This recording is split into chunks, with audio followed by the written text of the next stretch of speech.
What's up, guys? Welcome to another episode of the Tactics Podcast. Today, I'm hanging out with Davis Younts. What's up, Davis? Hey, brother, how are you?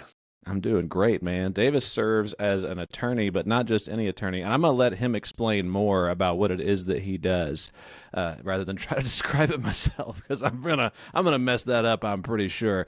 But Davis, thank you so much for coming and hanging out with us. So our goal, you and I were talking about a little bit before we actually started. Our goal is to impact the Gulf South here in the United States and get us all pulling together to build the kingdom of Christ. That's where we're really chasing. And so I'm especially excited to be able to talk to you because you've got experience in the church sphere, in work, and being a father. How many kids do you have?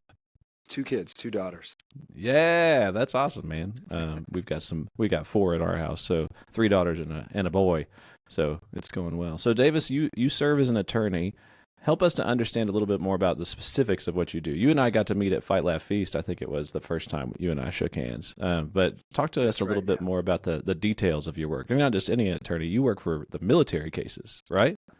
Right, yeah. So my background, I was in law school when 9/11 happened, and so that was kind of the completion of a journey that God led me into military service. So that's what I did. I did my time. I did 11 years on active duty, primarily in the courtroom, either prosecuting or representing military members that were facing court-martial charges. And so that's what I do now as a civilian attorney. I started doing that in 2015 outside of the military, and then I started my own law firm in 2019. So what we focus on primarily is military members dealing with criminal charges, investigations in the military, and over time that's branched out into a couple of other things. We do a lot of security clearance work now, but we also have really become engaged in the religious freedom fight just because of everything that's happened since COVID. My eyes were open to a lot of things. A lot of other people's eyes were open to things. Oh, heck And yeah. so we do a lot of religious freedom work now as well, pushing back against what culture is trying to jam down everyone's throats. Right. So whenever you say religious freedom cases, like what types of cases does that look like for you typically? Well, for us, it typically looks like military members who are dealing with things that, to me, are insane. Right? I started in the military in 2002. No, I'm just being very practical about that. Right? In Yeah. 2002, when I came in the military, what I learned at officer training is the job of the United States Air Force is to break things and kill people. That's it. That's your job. That's your responsibility. You are a weapon. You are a tool of the United States government, and your job is to be proficient at breaking things and killing people when pointed in that direction. Even as a lawyer, even as a JAG, the lethality is what we were told to do. Now the military, I retired from the reserves partially over COVID as a lieutenant colonel in December of 2022. And now what we see in the military is transgenderism and pronoun tyranny are the religion that is pushed down everyone's throat. So it's communist woke ideology, it's critical theory. And so within that, it has become very, very difficult for anyone who is a practicing Christian who actually carries out their faith in what they do to navigate within the federal government as well as within the military. So we've started representing, and I could give a lot of examples, but representing folks dealing with pronoun tyranny, representing pharmacists in the military system or the federal system who won't fulfill a prescription for hormones, anyone that Wow. pushes back or asks questions. Any of those things, sort of the religion of the state that we are facing today, their religious freedom is now being really infringed upon. So you've got pharmacists who are operating, I guess, inside of a military base, and they are being told they need to fulfill a prescription for hormone replacement therapy, and these pharmacists are like, I can't do this. Correct. This is going against my conscience. This is going against my religious beliefs. I can't participate in this. Correct. And what's worse is there are already systems in place to allow them to do that, to sort of opt out, right? And have another pharmacist fulfill it. But that's not good enough anymore. That's the shift that we're seeing. That sort of religious accommodation isn't good enough. The very idea that you would seek a religious accommodation to something like that, to a pronoun usage or transgender stuff, is just offensive to the system, if you will. Yeah, this reminds me of the wedding cake debacle that was just happening Right. 4 or 5 years ago. It was not good enough for you to say, no, I won't bake that cake, but you can go find somebody else who will. They demanded, no, you must bake this. You have to do this. It's a lot about the pinch of incense to Caesar. No, you must acquiesce. You have to move in a particular direction. So I applaud your work with that, man. How many of those types of cases have you handled so far? And well, it really started with COVID. I handled over 300 folks who had their religious accommodations denied during COVID, and Wow. then we still have dozens of cases, active cases right now that are related to religious freedom in some way. So it could be From COVID anything you could still. imagine. Some from COVID, but also all kinds of other things that are happening, and some of it is just retaliation. So we have clients that we're representing that have had their security clearances revoked because they submitted a religious accommodation during COVID. Mm. It sounds like you and I have a similar story. Like it sounds like COVID pushed you in a particular direction. Like the world around you started observably losing its mind more and more, and you said, "Wait, I have to change directions here." Talk to me a little bit about that. So you were serving in JAG, and then everything went sideways, forced you into kind of an early retirement situation. Yes, sort of, and there's a little bit more to that because God has much better plans for us than we have for ourselves. So I Amen. started my own law firm. I was working with another firm, sort of counsel, almost like an independent contractor, and honestly, there were so many significant differences when it came to faith, when it came to morals and ethics. I couldn't stay there anymore, but I didn't know how I was going to do that. Right, I served in the Mm. military, and so I didn't have this, savings to fall back on or anything else. But my wife and I just spent a lot of time praying about it. We knew what we needed to do. So I launched my own small business, my own law firm in December of 2019. Mm. So right before COVID hit, Mm. is when we started the business. That Oh yeah. involves primarily travel because I end up Oh yeah. traveling all over the world to represent military members where they're at because that's where they're court-martialed. So that should have been a broken business model. God had a completely different plan in place. We had lots of clients that were able to represent and to do well, to be financially blessed in that didn't have to require travel. I could work from home with no Mm. real interruption to what we were doing throughout COVID. But as COVID came along, I really started struggling with how I felt personally about the vaccine. Mm. I did a lot of research, and I was concerned that even though there was debate about which products had fetal cells in them, all of them were developed using fetal cell lines for testing and Right. development. So I became Right. very aware of that. And once you sort of learn some of those things, I couldn't then look away, right? So Amen. I Yeah. couldn't look Same away boat. from that. I was convicted. And then just as things move forward, I was sort of, in some respects, a bit naive and a true believer when it came to the military side. So I'd already made a decision that I needed to have my own law firm so I could do it the right way, honor God in what we were doing, and just have that for our family. And then the military piece, part of it was I was in the reserves. So I had health insurance through the reserves. I was working towards a retirement. I was at, getting close to that 20-year mark because the military is an all or nothing retirement. You either get 20 years or you don't. And so Wow. that's what I was working towards in the reserves. And then COVID came along, and I thought, okay, well, I'll be able to submit a religious accommodation. It will be processed appropriately. And most of what I can do for the Air Force, I can do remotely from home. Based on my experience, I can do research and writing from them. My last job was in the reserves, was teaching at the Air Force JAG School. I could do most of that remotely. So I thought this will be an easy religious accommodation request to grant. I'm a pastor elder at my church. This is easy. This is simple. Legal Right. standard is there. Right.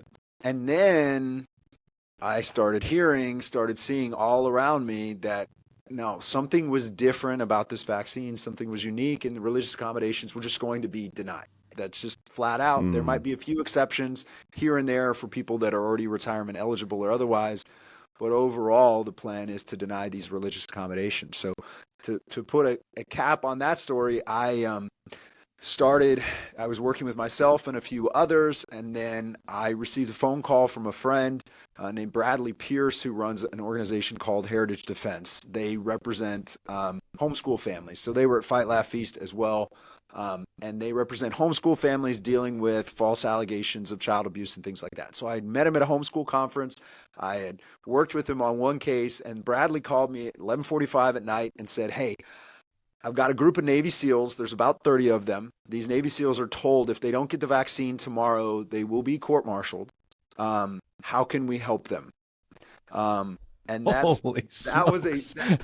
was a Tuesday night, right? So that was a Tuesday night. And then you got on a plane Wednesday morning. God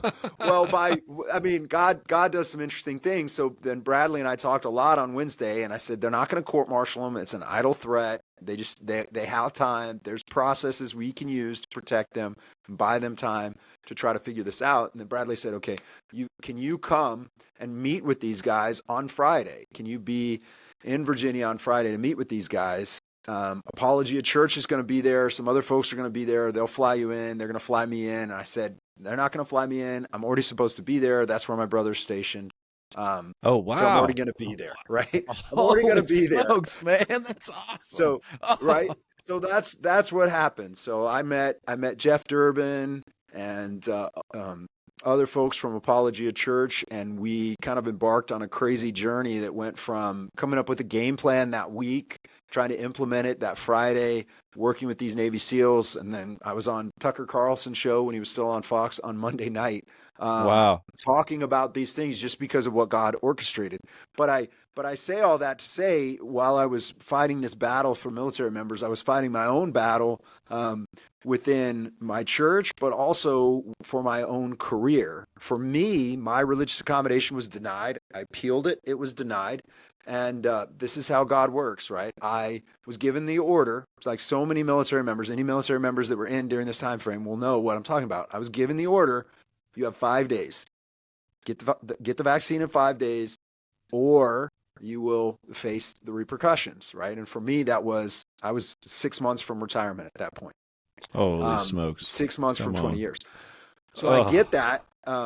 I get that notice, and then I got myself 5 extra days. I asked for 5 extra days just as a matter of course. So you could do that to delay it. I already knew what the decision was. My boss knew what the decision was. And then that 10-day deadline came and went. I did not comply. So I was a non-compliant state. And then it was a Wednesday. I was expecting to get my reprimand and then be told I was being pushed out into a status that would not enable me to get my retirement that Thursday or Friday. Wednesday night, right as the courts were closing, there was a case in Ohio that was an Air Force case, and the judge in that case issued an injunction that applied to all Air Force like they did for the Navy SEALs, the Marines, what happened for the other branches. So that protected me. That was probably 24 or 48 hours from the deadline of when I would have been out. So it's wild. It's wild how all of this comes about, and God works in this. And so, that was the battle I was fighting on the career side, on the military side. And then from the church standpoint, I'm sure, again, a lot of people, as we sort of look at what happened during COVID, dealt with a lot of things. So I was a lay pastor elder at a church, and we were working through COVID in Pennsylvania. It was very interesting in Pennsylvania because what our governor did, our Democrat governor, along with our senior medical provider in the state, who was Richard Levine, now known as Rachel Levine, who serves as an admiral in the military. That's the one. Yes. Oh, yes. Okay, I've seen these pictures. Holy smokes. Yes, that was our medical advisor. You can thank Pennsylvania for that. That was our medical advisor to the governor. So that's who was responsible in Pennsylvania for all COVID-related policy, was all right. Richard Levine. I bet you it was interesting up there. It was. And so what would happen is our governor would issue this guidance, right? So they would say, you can't leave your homes for 2 weeks unless it's for this, or that. Or they would say churches can't, no one can gather anywhere if there's more than 25 people. But then whenever they were pushed on it, they would say, well, that's just guidance. That's just guidance. So it was this weird thing where they would push out this really, really harsh measures, and then people would push back a little bit, and they'd be like, well, that was just guidance. That's not law. Right? So it was wild here. So ultimately, at the end of the day, like, churches could do really whatever they wanted. They could make their own decisions. They could make their own decisions, because every time it was pushed, it became, well, it's just a recommendation. We're not going to enforce it in any ways. Yeah. Right. Okay. Wow. So, throughout COVID, I worked really, really hard within our church. There was significant disagreement among the elders, but we had outdoor services. We managed to have services after we were closed down for a very, very short period of time before we started doing outdoor services. At one point, we had 3 services. So we had mask required, restaurant mask, which means wear your mask to your seat and then you can take it off. Put it back on to leave, and then we'd have a third service. I'm not kidding. Then we'd have a third service where didn't matter. Nobody cared.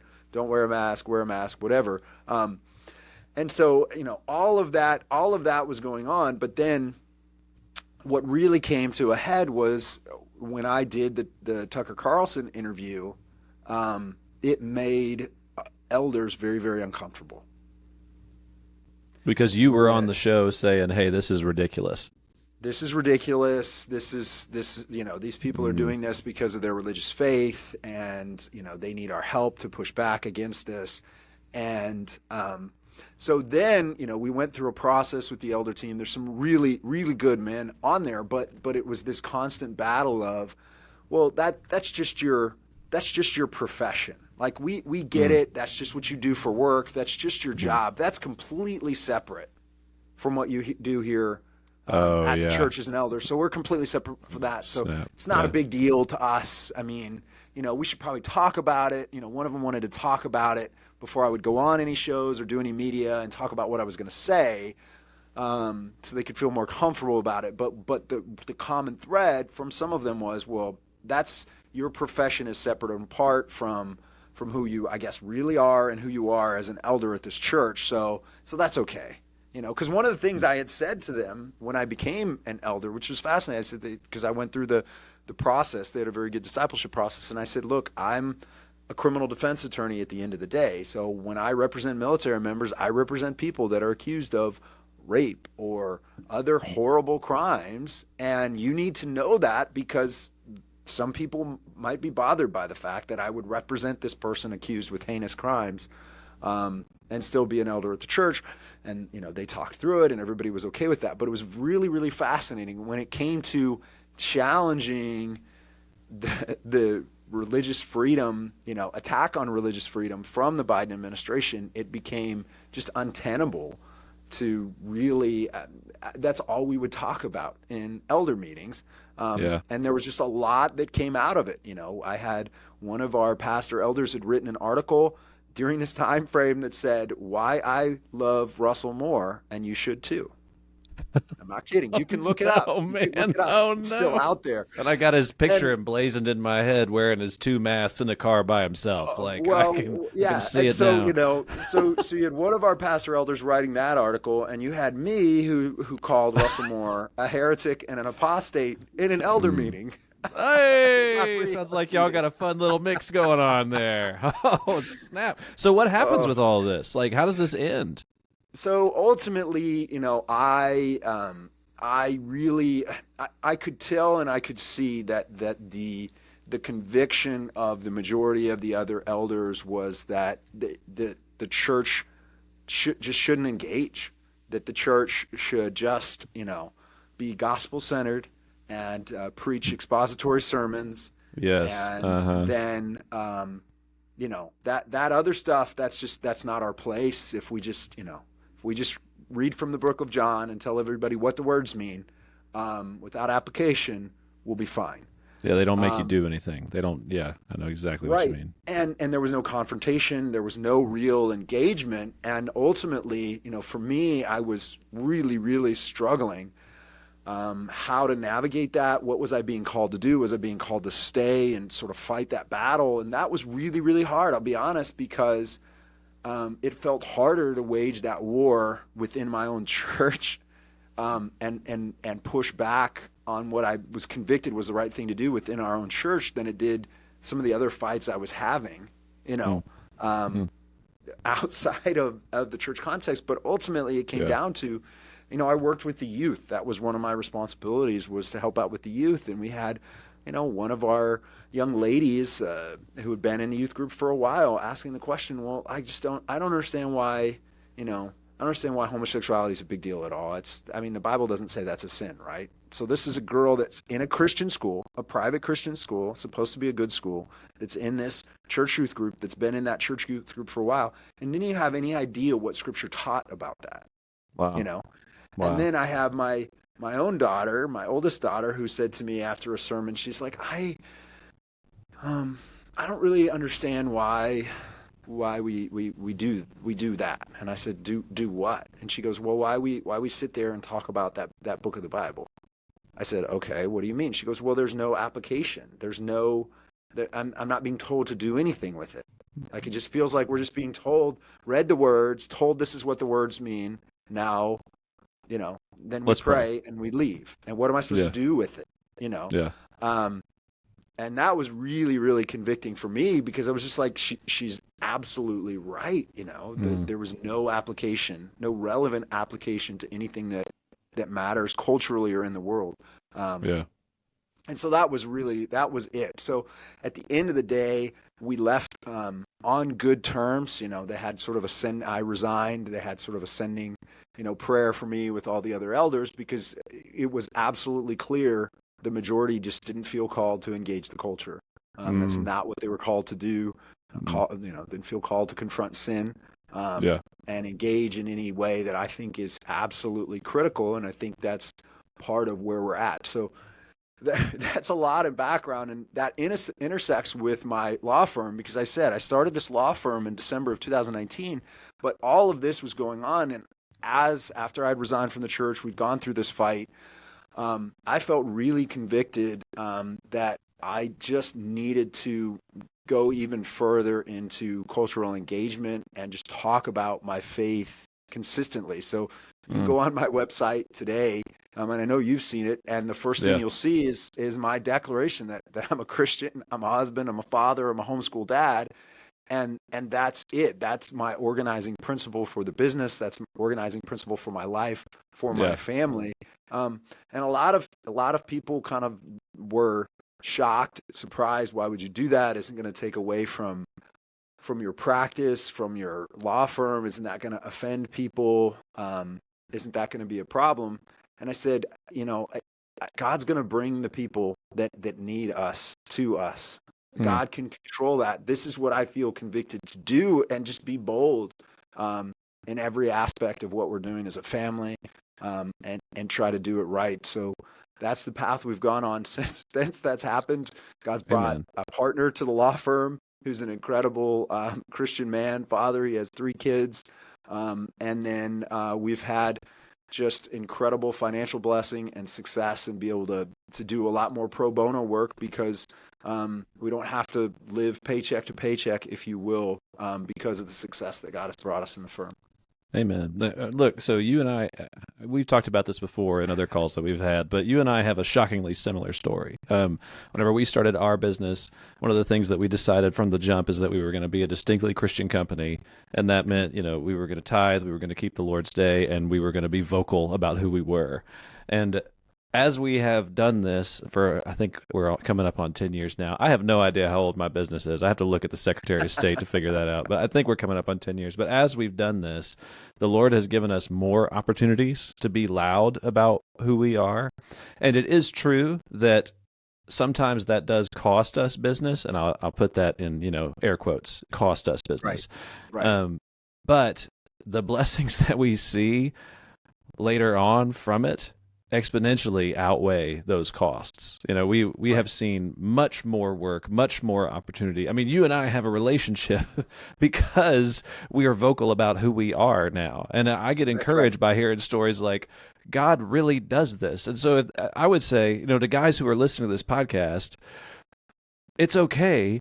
You can feel as though the Lord is going to take care of you, because he promises to, and our lives are evidence of it. Be faithful. That's right.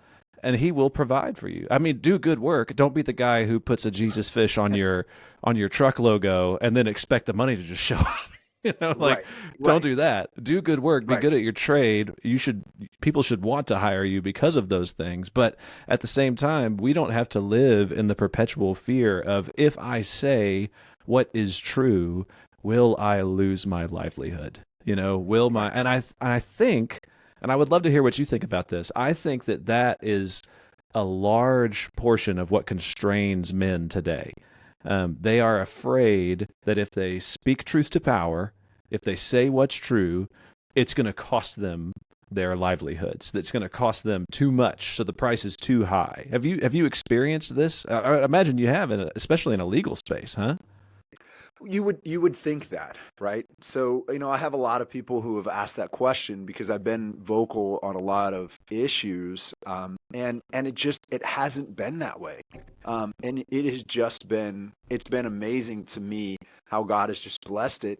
And Mm, what I find is encouragement because I've sort of planted my flag, right? yeah, I've planted right. my flag with the Moscow Mood and the Fight Laugh Feast guys, and Jeff Durbin and Right. Apologia, because those guys are engaging culture and they don't back down and they're not afraid. And what you realize once you start meeting those people and the encouragement that you get from spending time with guys like that, what you realize is there are all of these Christian, leaders and businessmen out there, whether it's Mm, small businesses or in other environments, that are doing the same thing, that are having the same struggles, that have the same questions. And all of a sudden, there's this incredible community that you're a yes. part of. And as Yes. long as you're working hard and doing good work, like there's going to be in your field, there's going to be people that are going to come, brothers that are going to come beside you, and you're going to be able to Mm, build community that's going to be able to resist so much of what goes on in the economy, if you will. amen. But I have not had that. In fact, just as a way of encouragement, I can't go into all the details, but I was speaking to someone who had interviewed a bunch of attorneys, a very serious case that they're dealing with on the military side. And they're like, okay, it's down to you and one other attorney. And it's a significant case, significant money value. And he calls me back and he says, okay, he goes, I got a final question for you. He goes, I went to your website again and I see you're a Christian and I'm accused of some pretty bad things. Are you just gonna like abandon me? Are you just gonna decide you don't like what you don't like who I am and you're not gonna be there for me? And I said, no. I said, here's a couple of things. If you're accused of these things, you need to tell me right now because I won't be a part of it. Right. And one of those things is like child pornography. I just don't do those cases anymore. I don't have Mm, to. I won't do them. mm, Um, but um, but I said, here's the trade-off, and this is the trade-off you have to have with me. I said, I am a Christian. This is what I believe. My faith informs everything I do, and I'm going to be speaking into your life.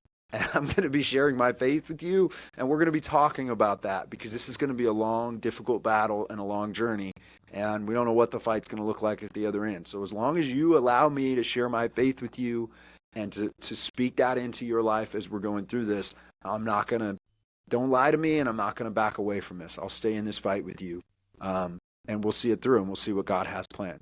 Um, and he's not a person of faith, and was like, okay, I, I, let's do this. Let's go through this. So let's go. that's my encouragement. It doesn't mean that's always going to happen. I'm sure there's business I don't get, but I don't. I just Sure. believe it's business God doesn't want me to have. He's Right. protecting me from something.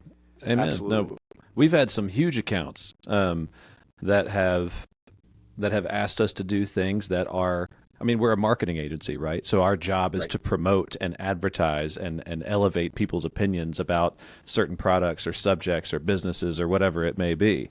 Well, if we get hired by a particular company and they come up to us and they say, hey, why don't you run some Pride Month promos for us? We say things like, well, no. We'll we'll post anything else you want. Like Right. we'll Right. put together a Right. campaign for just about anything else you want, but we're not going to do that. And we've been fired over that before. But it's been Right. wonderful to see how the Lord, in the midst of us losing that work, actually blesses us right on the other side of it. In fact, we most Right. recently came into this was not a they weren't asking us to do anything illegal, but sometime we started working for a particular company and we realized early on we're at a pretty sharp moral divide here. And Mm. that's difficult to navigate with a promotional agency. And so as we were realizing that, and as we start to navigate through these waters, I'm thinking like this is a relationship that's not going to last long.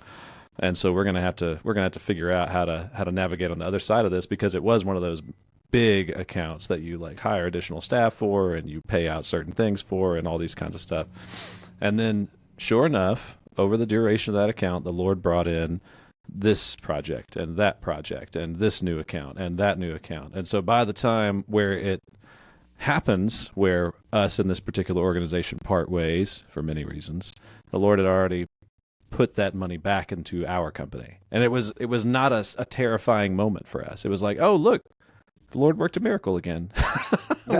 we're making it. It's happened. It's Right, been very right, good. right. Man, I do have a question for you. One of the things that you were talking about earlier is this concept of speaking truth to power, of saying what is true to the world around you. How has that shaped where you work now and how you do what your job is? I think that it's like a lot of things. It's almost a muscle that has to be exercised, right? And so the Mm, first time that you yes. go on a national media platform and you say something controversial, right, that is based on biblical truth, on God's And you law, and the first time you break say out it, into it's cold sweats difficult. and you Oh yeah, you do. Am I gonna get canceled over this? What am I yeah. doing? What's going to be the blowback? What are the repercussions?